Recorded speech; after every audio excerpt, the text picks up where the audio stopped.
Welcome to my YouTube channel. How are you? I hope you are fine.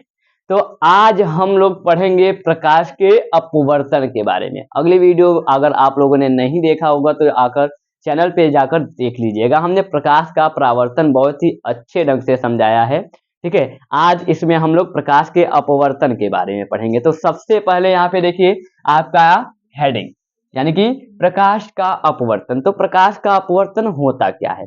प्रकाश का अपवर्तन में ये होता है कि जब किसी प्रकाश की किरणें एक माध्यम से दूसरे माध्यम की ओर गमन करती है, उसे क्या कहते हैं? प्रकाश का अपवर्तन। और प्रकाश के परावर्तन में क्या था कि जब प्रकाश की किरणें एक माध्यम से दूसरे माध्यम की तरफ ना जा करके अपने ही माध्यम में लौट आती थी, लेकिन इसमें सेम अपोजिट है। ये एक माध्यम से क्या दूसरे माध्यम में चला आएगा। देखिए अगर हम लिख रहे हैं इसका परिभाषा तो वीडियो लंबा हो सकता है, लेकिन चित्र के माध्यम से समझते हैं, बहुत ही सहज और आसान है। ठीक है, देखिए सबसे पहले हम क्या खींचेंगे?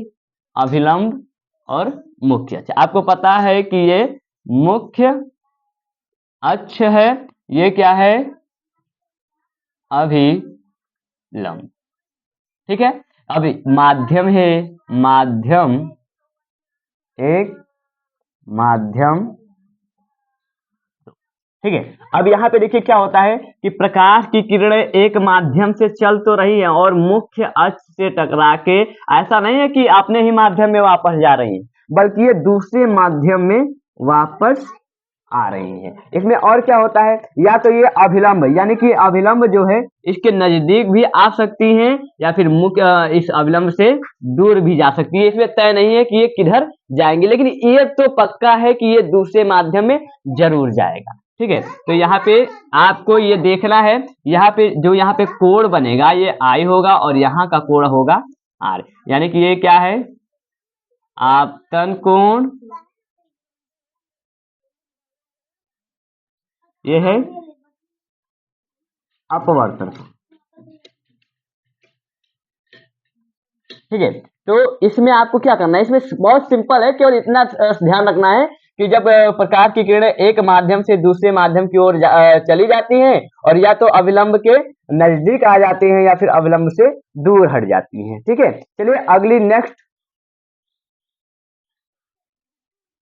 अब हम क्या पढ़ेंगे? स्नेल का नियम या प्रकाश के अपवर्तन का नियम। तो यहाँ पे देखिए प्रकाश के अपवर्तन संबंधी दो नियम है। कितने नियम है?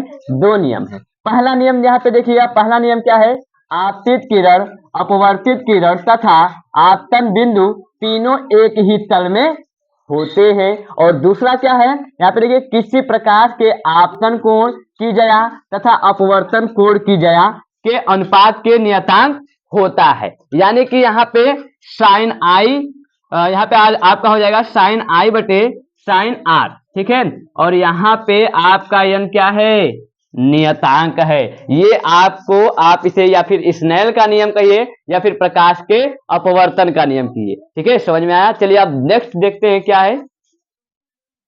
अगला टॉपिक आपका है पूर्ण आंतरिक परावर्तन। तो पूर्ण आंतरिक परावर्तन की परिभाषा हम लोग जानेंगे। जैसे हमने प्रकाश का परावर्तन पढ़ा, अपवर्तन पढ़ा, और आखिरी समय ऐसा आया जो है पूर्ण आंतरिक परावर्तन। ये पूर्ण आंतरिक परावर्तन कैसे होता है, कैसे नहीं होता है, तो इसके बारे में हम बहुत ही अच्छे ढंग से जानेंगे। ध्यान दीजिएगा कि जब प्रकाश की किरणें एक माध्यम से दूसरी माध्यम की ओर जाती हैं तो वे मुख्य अक्ष से टकरा के मुख्य अक्ष पर ही घूम जाती हैं, उसे कहते हैं पूर्ण आंतरिक परावर्तन। आइए हम चित्र के माध्यम से भी समझेंगे कि सर ये हुआ कैसे। तो ये आपका अभिलंब, ये आपका मुख्य अक्ष,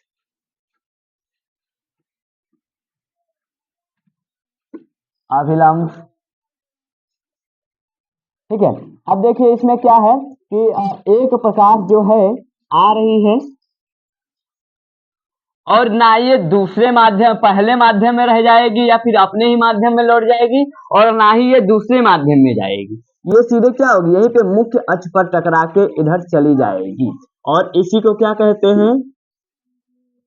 क्रांति कोण। यहाँ पे जो कोण बनता है, ये जो यहाँ पे जो कोण बनता है उसको क्रांति कोण कहते हैं। ठीक है, आपको पता है ये आपका आई है, यहाँ पे क्रांति कोण, यहाँ पे एक और बन जाएगा आर, आपको पता हो गया। ठीक है, अब देखिए इसमें क्या है, कैसे है। आपको पूर्ण आंतरिक परावर्तन को समझने में कोई टेंशन लेने की जरूरत नहीं है।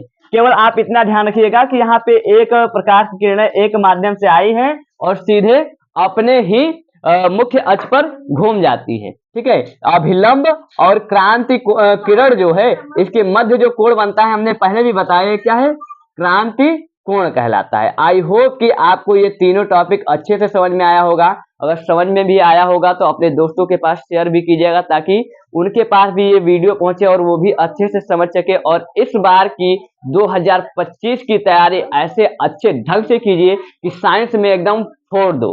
ठीक है, तो अच्छे से पढ़ाई कीजिए, और जहां ना समझ में आप कमेंट बॉक्स में पूछ भी सकते हैं। धन्यवाद।